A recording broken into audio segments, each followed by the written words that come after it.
ನಮಸ್ಕಾರ ರೀ ಎಲ್ಲರಿಗೂ ಸರೋಜಾಸ್ ಕಿಚನ್ಗೆ ಸ್ವಾಗತ. ಇವತ್ತು ನಾವು ಶಿವರಾತ್ರಿ ಸ್ಪೆಷಲ್ ಹೂರಣದ ಕಡುಬು ಹೇಗೆ ಮಾಡೋದಂತ ತೋರಿಸ್ಕೊಡ್ತೀನಿ. ಇನ್ನೇನು ಶಿವರಾತ್ರಿ ಬಂತು. ಸೊ ಇದಕ್ಕೆ ನಾನು ಕುಕ್ಕರ್ ಇಟ್ಕೊಂಡಿದ್ದೀನಿ. ಒಂದು ಕೊಳೆ ಬೇಳೆಗೆ 1 ಗ್ಲಾಸ್ ನೀರು ಹಾಕಿ 2ರಿಂದ 3 ವಿಜಿಲ್ ಹಾಕಿದರೆ ಸಾಕು. ಮತ್ತು ಇಲ್ಲಿ ಈ ಕಡೆ ಗೋಧಿ ಹಿಟ್ಟನ್ನ ಸ್ವಲ್ಪ ಉಪ್ಪು ಹಾಕಿ ಈ ಥರ ಸ್ವಲ್ಪ ಗಟ್ಟಿಯಾಗಿ ನಾದ್ಕೋಬೇಕು. ಅಂದರೆ ಚಪಾತಿ ಹಿಟ್ಟು ನಾದ್ಕೋತಿರಲ್ಲ ಈ ಥರ ಒಂದು 10 ನಿಮಿಷ ರೆಸ್ಟ್ ಮಾಡಾಕ್ಬಿಡ್ಬೇಕು. ಈ ರೀತಿ ಬೇಳೆ ಕುದ್ದಿದೆ ನೋಡಿ. ಇದನ್ನು ಕಟ್ಟೋಷ್ಟು ನಾನು ಈ ಥರ ತಕ್ಕೊಂಡಿದ್ದೀನಿ, ಅಂದರೆ ಅದರ ರಸನ ಅಷ್ಟು ತಕ್ಕೊಂಡು ಇಟ್ಕೊಂಡಿದ್ದೀನಿ. ಆಮೇಲೆ ಇದನ್ನು ಸ್ವಲ್ಪ ಸ್ಮ್ಯಾಶ್ ಮಾಡಬೇಕು. ಈ ರೆಸಿಪಿನ ನಾವು ನಮ್ಮ ಅತ್ತೆಯವರೇ ತೋರಿಸಿದ್ದಾರೆ ನಿಮಗೆ. ಸೊ ನೋಡ್ತಿರ್ಬೋದು ನೀವು ಇಲ್ಲಿ ಈ ಥರ. ಆಮೇಲೆ ಇದಕ್ಕೆ 1 ಕೊಳಿ ಬೇಳೆ ತೊಗೊಂಡಿದ್ರೆ 1 ಕೊಳಿ ಬೆಲ್ಲನ ತೊಗೋಬೇಕು ಸಮ ಪ್ರಮಾಣ. ಸಿಹಿ ಜಾಸ್ತಿ ಉಣ್ಣೋರಿದ್ದರೆ ಸ್ವಲ್ಪ ಹೆಚ್ಚಿಗೆ ಬೆಲ್ಲ ಹಾಕ್ಕೊಳ್ಳಿ. ಈ ಥರ ಬೆಲ್ಲ ಹಾಕಿ ಒಂದು ಸ್ವಲ್ಪ ಗ್ಯಾಸ್ ಮೇಲೆ ಕುದಿಸ್ಬೇಕು. ಈ ಥರ ಆಗುತ್ತೆ. ಅದು ಮಿಕ್ಸಿ ಮಾಡ್ಕೊಂಡ ನಂತರ ಈ ಥರ ಆಗುತ್ತೆ.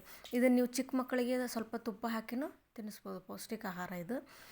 ಇಲ್ಲ ಯಾರಾದರೂ ತಿನ್ಬೋದು, ಚಿಕ್ಕ ಮಕ್ಕಳು ಅಷ್ಟೇ ಅಲ್ಲ. So healthy food.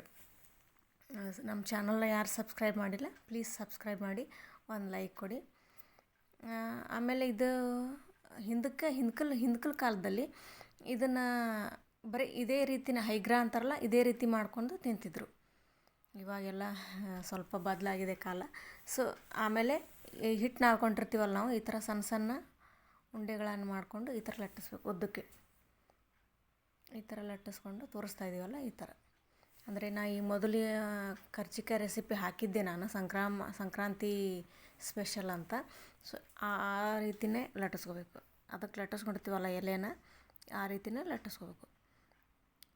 Same procedure ಇದು. ಈ ಥರ ಹೂರಣನ ಮಧ್ಯಕ್ಕೆ ತುಂಬಿ ಸುತ್ತಲೂ ಸ್ವಲ್ಪ ನೀರು ಹಚ್ಚಬೇಕು, ಅಂದರೆ ಅಂಟ್ಕೋಬೇಕಲ್ವಾಗ. ಸೊ ಈ ಸುತ್ತಲೂ ನೀರು ಹಚ್ಚಿ ಈ ಥರ ಫಿಲ್ ಮಾಡಬೇಕು. ಈ ಥರ ನೋಡ್ತಿರ್ಬೋದಲ್ಲ ನೀವು, ಈ ಥರ ತುಂಬಿಕೊಂಡು ನೋಡ್ತಿರ್ಬೋದು ನೀವು ಈ ಥರ. ಇನ್ನೊಂದು ಸಲ ತೋರಿಸ್ತೀನಿ ನಿಮಗೆ. ಹೂರಣನ ಸ್ವಲ್ಪ ಈ ಥರ ಮಧ್ಯಕ್ಕೆ ಇಟ್ಕೊಂಡು, ಹೂರಣ ಇಷ್ಟೇ ಇಟ್ಕೋಬೇಕಂತಿಲ್ಲ, ಆ ಎಲೆಗೆ ಎಷ್ಟು ಬೇಕೋ ಅಷ್ಟು ಇಟ್ಕೊಂಡ್ರೆ ಸಾಕು. ಸುತ್ತಲೂ ಈ ಥರ ಸ್ವಲ್ಪ ನೀರು ಹಚ್ಚಿ ಈ ಥರ ಅಂಟಿಸ್ಬೇಕು ಅದಕ್ಕೆ. ಆಮೇಲೆ ಎಣ್ಣೆಯಲ್ಲಿ ಕರೆದ್ರೆ ಕಡುಬು ರೆಡಿ ಆಗುತ್ತೆ. ಸೊ ಉತ್ತರ ಕರ್ನಾಟಕ ಕಡೆ ಹುಣ್ಣಿ ಅಮಾವಾಸ್ಯೆ ಯಾವುದೇ ಬರಲಿ ಹೋಳಿಗೆ ಕಡುಬು ಮಾಡೇ ಮಾಡ್ತಾರೆ. ಹೋಳಿಗೆ ರೆಸಿಪಿನೂ ಆಲ್ರೆಡಿ ನಾನು ಶೇರ್ ಮಾಡಿದ್ದೀನಿ ನಿಮ್ಮ ಜೊತೆ.